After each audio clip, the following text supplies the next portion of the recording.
welcome back to the channel. Today we have some delicious smothered chicken on the menu. Y'all, it is going to be so good. Follow this recipe step by step. It's perfect for a Sunday dinner, for a weeknight meal. You prepare everything, you throw it in the oven, and you're good to go. So anytime I'm cooking with chicken, I like to wash my chicken. This is very controversial. People go back and forth about it all over the internet. Some like to wash their chicken, some swear you're spreading bacteria, but as for me and my house, we're washing our chicken. The beauty about this smothered chicken recipe is that we use kind of the more inexpensive pieces of chicken. We have some chicken legs here, and then we're going to be using some chicken thighs. I personally love white meat, but when I'm smothering chicken or baking any kind of chicken, I like to use dark meat because it comes out juicy and tender every single time. So we're gonna start by putting our chicken in a bowl. Then we're going to wash it off with some water real quick. I like to add some limes and lemons and just kind of scrub it down. Anytime you're handling chicken or poultry, you wanna make sure that you are wearing gloves or wash your hands thoroughly. So just get your water, your vinegar, your lime, any kind of citrus or acidic component that you have, and get that chicken cleaned off really, really good. Once everything looks good for me, I'm just gonna rinse it off thoroughly, and I clean my sink after I wash my chicken, so don't worry about contamination. And then we are gonna go ahead and get it all nice and seasoned up and ready to smother. Alrighty, now that the chicken is nice and cleaned up, we're gonna go ahead and pat it dry. Just make sure you get it really dry so that the seasonings can stick to it. That is the goal here. Once your chicken is dry, you're gonna grab your seasonings. We have some all-purpose seasoning here, some garlic, pepper, and another all-purpose seasoning. Not all-purpose seasonings are treated equally. We have some black pepper, some garlic powder, and some onion powder here. A little bit of Cajun seasoning and some poultry seasoning. Go ahead and toss that around until everything is fully coated. And we'll just eyeball the paprika here. About 2 teaspoons.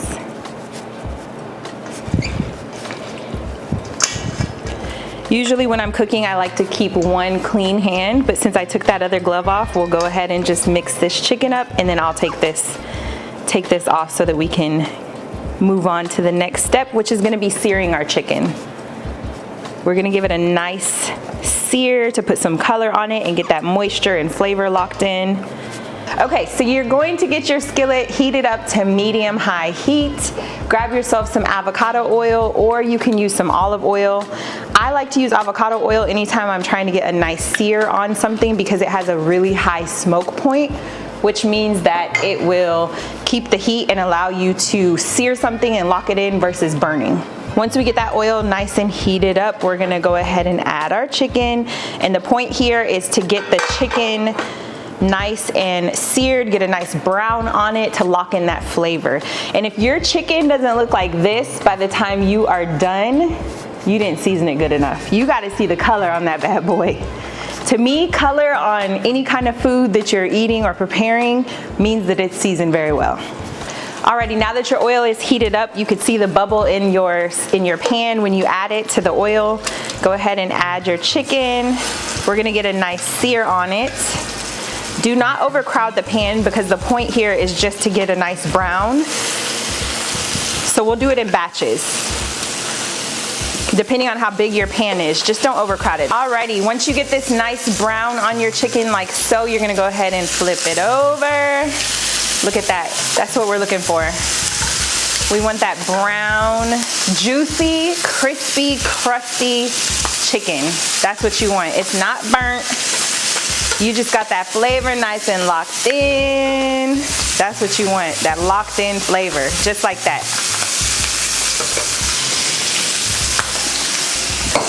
And while that chicken is searing up, go ahead and grab your baking dish. We're gonna just spray it down with some nonstick cooking spray, because once this is seared up, we're gonna put it directly into this baking dish. Once you get that golden brown crust on your chicken, go ahead and take it out and just put it directly into your baking dish.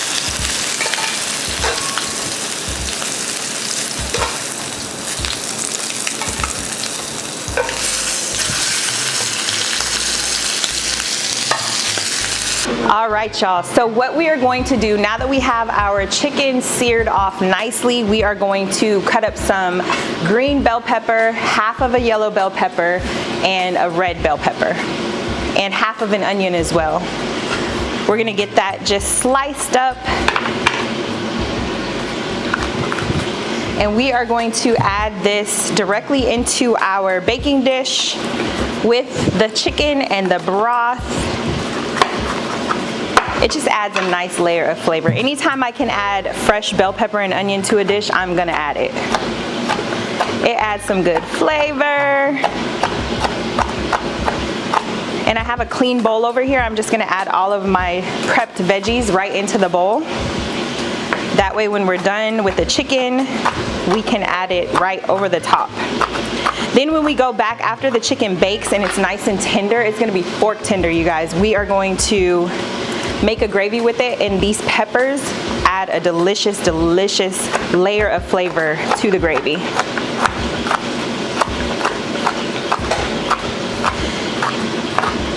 So we seared up our chicken legs, and we are searing up the rest of the chicken thighs back there in the back. That way we could just keep this train a-rolling. We're batch recording today for YouTube. We're making some smothered chicken right now.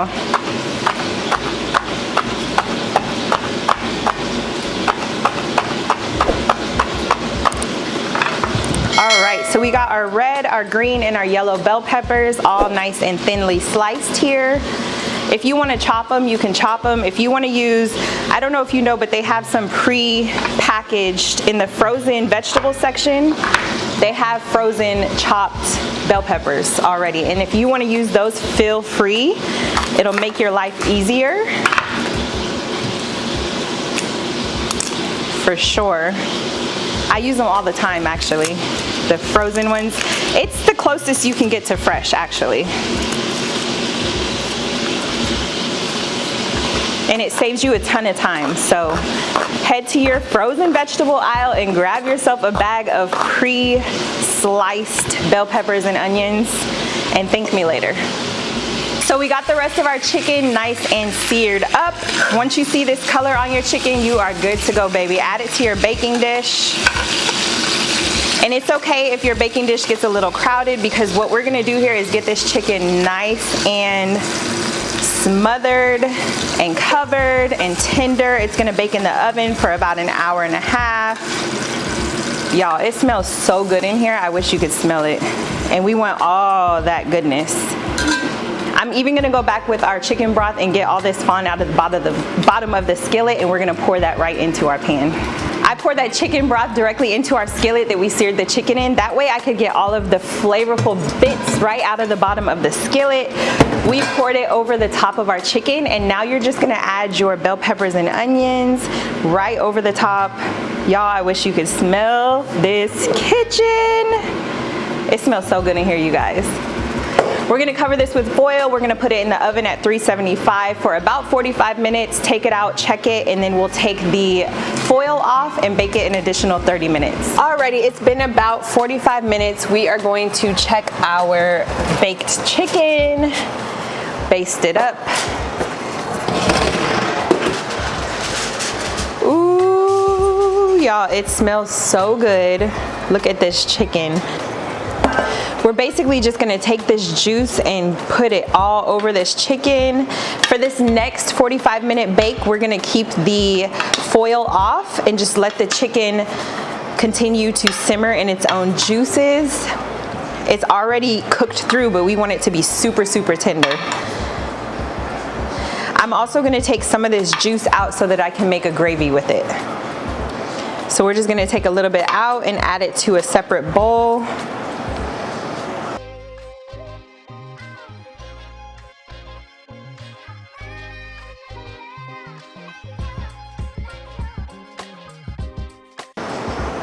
It smells so amazing, you guys. I wish you could be in here right now to smell it.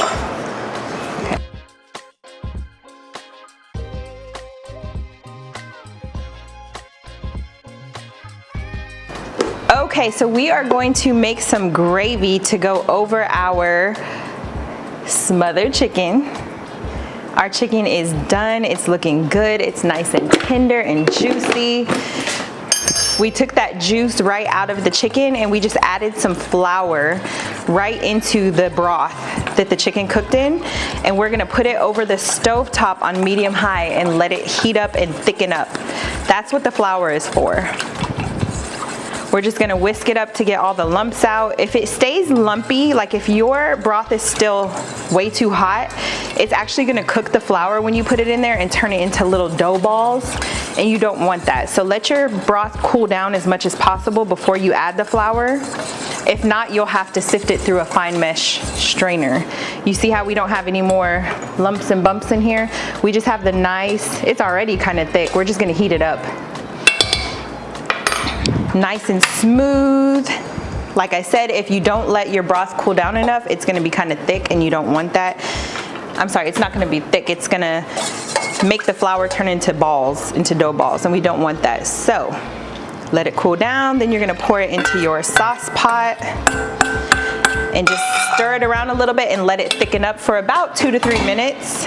It's gonna thicken up quick. I'm gonna season this up. We have some poultry seasoning, some chicken bouillon, and some garlic powder here. We're just gonna add a little bit to it. Not too much because again, it is chicken broth, so it already has a little bit of salt factor to it. We just want it to have some flavor. Just stir this around for about 2 to 3 minutes until it gets nice and a thick consistency. It's already starting to get a little thick here.